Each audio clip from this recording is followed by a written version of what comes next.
आज दफ्तर में काम बहुत था। नंदनी जल्द से जल्द काम निपटा रही थी, क्योंकि उसे साहिल को लेकर दशहरे का मेला दिखाने भी जाना था। तभी चपरासी ने आकर कहा, मैडम बहुत देर से एक साहब आपसे मिलने की प्रतीक्षा कर रहे हैं, उन्हें अंदर भेज दो कहकर नंदनी फिर फाइलों में व्यस्त हो गई। क्या मैं अंदर आ सकता हूँ? आवाज सुनकर नंदनी चौंक पड़ी। वह सोचने लगी, ओह यह तो प्रशांत की आवाज लगती है।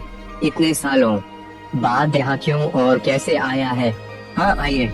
अपने दिल की तेज होती धड़कनों को काबू करते हुए नंदनी ने कहा। पर्दा खुला और आशा के अनुरूप ही प्रशांत दरवाजे से भीतर आया। जैसे ही उसकी नजर नंदनी पर पड़ी, वह चौंक पड़ा और हथलाते हुए बोला, नंदनी तुम? मेरा मतलब है मैडम नंदनी चौधरी, नगर आयुक्त।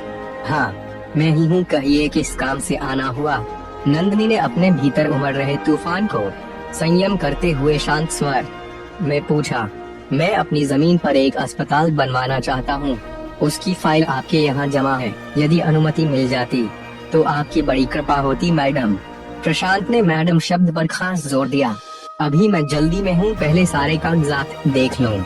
जैसा होगा आपको मेरा स्टाफ सूचित करेगा।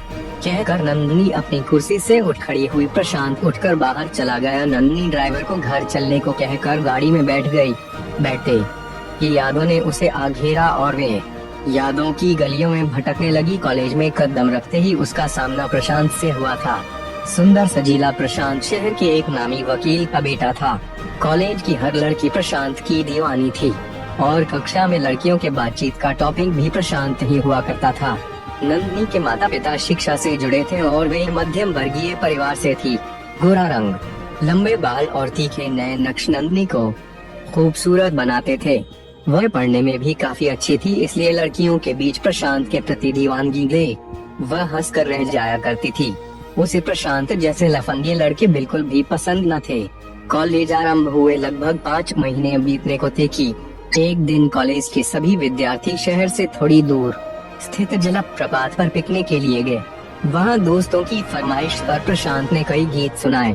नंदनी ने महसूस किया कि डंडा प्रशांत गीत गाते समय बार बार उसी की ओर देख रहा है। न जाने कि नंदनी को भी प्रशांत का उसे देखना अच्छा लगा। धीरे धीरे नंदनी प्रशांत की ओर खींचने लगी।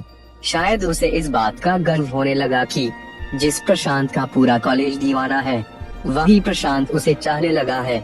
अब प्रशांत और नंदनी के प्रेम के बारे में सभी को पता था और कॉलेज की लड़कियां नंदनी की किस्मत से ईर्ष्या करने लगी थीं।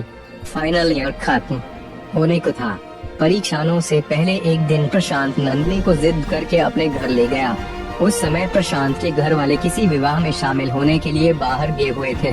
प्रशांत ने मौके का फायदा उठाना चाहा था, परंतु नंदनी किसी तरह वहां से बचकर आ पाई थी। उसे वापस घर पहुंचकर प्रशांत से और स्वयं अपने आप से नफरत होने लगी। नंदनी सोचने लगी, आज तो अनर्थ ही हो जाता।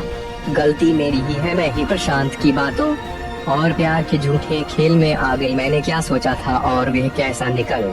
फाइनल की परीक्षा देकर नंदनी दूसरे शहर चली गई और सिविल सर्विसेज की परीक्षा की तैयारी में जी जान से जुट गई। अथक परिश्रम और प्रबल इच्छा शक्ति से नंदनी ने सिविल सर्विसेज की परीक्षा उत्तीर्ण भी कर ली। उस दिन के बाद नंदनी ने प्रशांत से अपने सारे संबंध तोड़ लिए। हालांकि प्रशांत ने नंदनी की सहेलियों के माध्यम से 1-2 बार संपर्क करने का प्रयास भी किया, परंतु नंदनी का तो जैसे प्यार से विश्वास ही उठ गया था। आज इतने सालों बाद भी नंदनी ने विवाह नहीं किया है। एकाएक गाड़ी रुकने के साथ ही नंदनी की तंद्रा टूटी।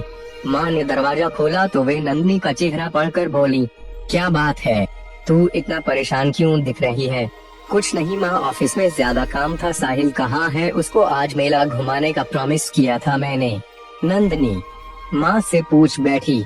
साहिल तो बहुत देर से तैयार होकर कर बैठा है, तेरे इंतजार में। कुछ नहीं तो 10 बार पूछ चुका है कि मम्मा कब आएंगी। बेटा तू कब तक विवाह नहीं करेगी? ठीक है तूने साहिल को अनाथ आश्रम से गोद लिया है, परंतु उसे भी तो पिता का प्यार चाहिए। और क्या तू नहीं चाहती कि तेरे अपने भी बचे हों?